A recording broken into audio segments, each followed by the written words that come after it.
Hey guys, it's RyderNamedDeath, and I'm bringing you another game of Modern Warfare 2.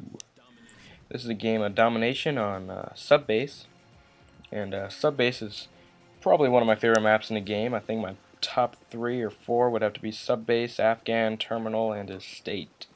Probably 5 would be Favela. Probably round it out with 5 there. And so I try to get lucky with a grenade off the spot, but to no avail.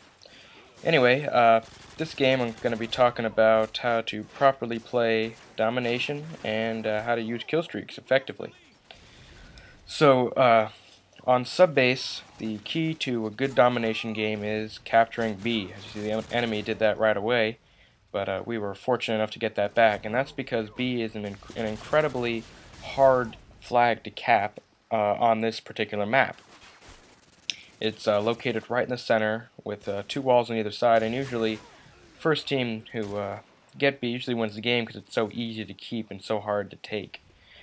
But we were very fortunate to get that back early on, and I think we hold B for the rest of the game, I'm not sure. But my primary role in a game of domination when I play is to rush the enemy spawn. I hate camping, and I hate sitting back and just waiting for the kills to come to me. I'm very impatient, and I have to go out and get the kills myself. So I play a slight defensive role around B because I really don't want them to get B, and I don't trust my teammates. I'm not playing with a party, and I really don't trust my teammates to do the work for me, so I kind of stay around B, but I rush their spawn when they have 1 flag left. And so the second part of this commentary is going to be about effective kill streak using. And now for this match, my kill streaks were Harrier, AC-130, and Nuke. I do not get the Nuke in this game, but I kind of am going to use my example as a bad example, one that shouldn't be followed in this game. My final score in this game is around, I think, 42-9, something like that, and which is a pretty decent score for a game of domination. But I camp quite a bit later on when I get towards my higher kill streaks, and I noticed that I do this naturally, I think, as we all do when we get close to high kill streaks. Obviously we want them, we don't want to die. But in a way that kind of ruins the game. It kind of ruins the way it's intended to be played.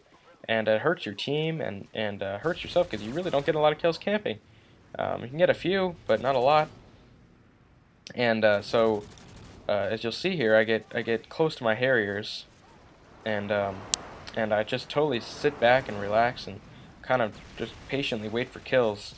But if I had had a kill streak set up, like let's say Predator, Harrier, Pavlo, I would have had that a lot faster. I would have been able to get a lot more kills, and it would have allowed me to rush like I like to instead of sit back and camp. Now, if camping is your thing, and that's just the way you like to do stuff, fine. But I prefer it if you unsubscribe because I hate you. But no, seriously, I think camping it's not that I hate campers or anything, it's just that I think they're kind of, it's a pretty easy way to get kills. It's kind of cheap. It's like, okay, really? Well, is that you really want to use a holographic FAMAS or thermal 50 cal? I mean, whatever.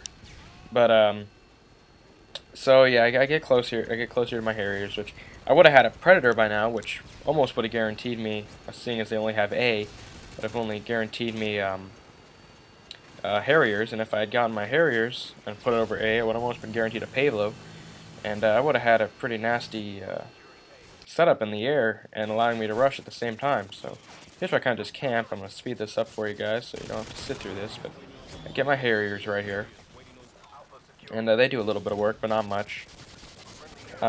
So I guess, as you'll notice here, I just really start to camp and start playing very differently than I like to play. And had I been rushing, I would have died a few more times, but I would have gotten a ton more kills. Seeing as they only had 1 flag, it's very likely I would have gotten a lot of kills.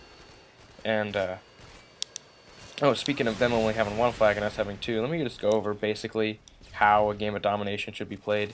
Most of you probably already know this. In fact, you all should know this, but I'm just going to go over that for those who don't. In a game of domination, if you're playing with a team that knows what they're doing, you definitely want to cap B in most game types. And on the domination games where the flags are linear, you always want B and then either A or C, and leave them the other flag. Some maps, like Estate, have a triangular layout, in which case it doesn't really matter which 2 you have as long as you have 2. The point is, leave them one flag. Don't go for a full 3 flag cap. And by doing this, you control their spawn. You can control how far out they get, and if you can just completely enclose them without getting too close, you can keep them inside their flag, inside their spawn for the whole game, not allowing them to do anything. A lot of people just think, oh wait, go for their flag, we can get all 3 flags. But what happens is, if you do that and you get all 3, then that totally messes up their spawn system. And they start spawning everywhere, and they can. I've actually had this happen to me, and I've done it to other people, where they've had a total reverse domination, where in a matter of seconds, one team will lose all 3 flags while the other team gains all 3 flags because of the way the spawns are set up. So it's important to always cap only 2 flags, leave them 1 flag, and in most cases, you want the fight to be around B. You don't want to lose B if you have it. It's a very crucial flag. You can almost always win as long as you have B and one other flag. So that was my quick little domination tutorial, and I was thinking about maybe doing a series of videos on different objective game types, how to play them correctly, how to play them effectively, and how to have fun doing so. So there I died, probably 5 kills away from my nuke. I'm not sure. A little disappointed, but you know, not much, because as much as I wanted the nuke, I know that as a rusher, I'm not going to get nukes very often. Any other rushers out there will know that those who rush do not get high kill streaks, and that's why I generally like to have kill streaks of 579 is maybe the highest, and 357 or 345 as a traditional kill streaks, as I like to have set up. Rushers are the people who go out there, get you the UAVs, counter UAVs, and maybe a Predator or a Harrier occasionally, and you let the campers get the high kill streaks. That's not to say you can't get high kill streaks as a rusher. In fact, there's plenty of people who do, and I have before. I've gotten a couple nukes, but I generally don't like to because it forces me to camp when I get close, just because naturally I want to get the kill streak, so I start to camp. But you know, it's not as fun to play that way, and it's not as effective, and you can hurt your team as well. So here, as you can see, I don't have any kill streaks, kind of just starting off, and I'm rushing, doing what I love to do. So I would say in sub-base, for example, an effective kill streak setup would have been to have a Predator for sure, especially if we only have they only have 1 flag. You can almost always get a double, triple, probably even a multi-kill on this map. And then a Harrier. I think it's always important if you're going to do Predator and not 2 kill streaks lower. It's nice to have the Predator-Harrier combination, because you can just get Predator, you can usually get a double kill, and then you have your Harriers. So it's very simple. And then on this map, I probably would have opted for a Chopper Gun or AC-130 just because the spawns are so confined. It'd be easy to get a lot of kills that way. So here I get my Harriers again, and what do? I kind of crawl around back in the back here. I think I get maybe 1 more kill shooting, but then I kind of just sit here waiting for my Harriers to do the work. Speed this up because I don't get any more kills and I kind of just die. But this was a pretty good game. My teammates played pretty well, but they kind of knew what they were doing. It's coming to an end here.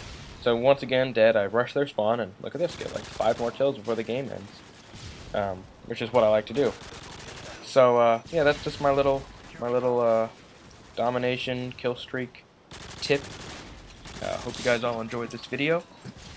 I'm gonna wrap it up here and see you guys in the game.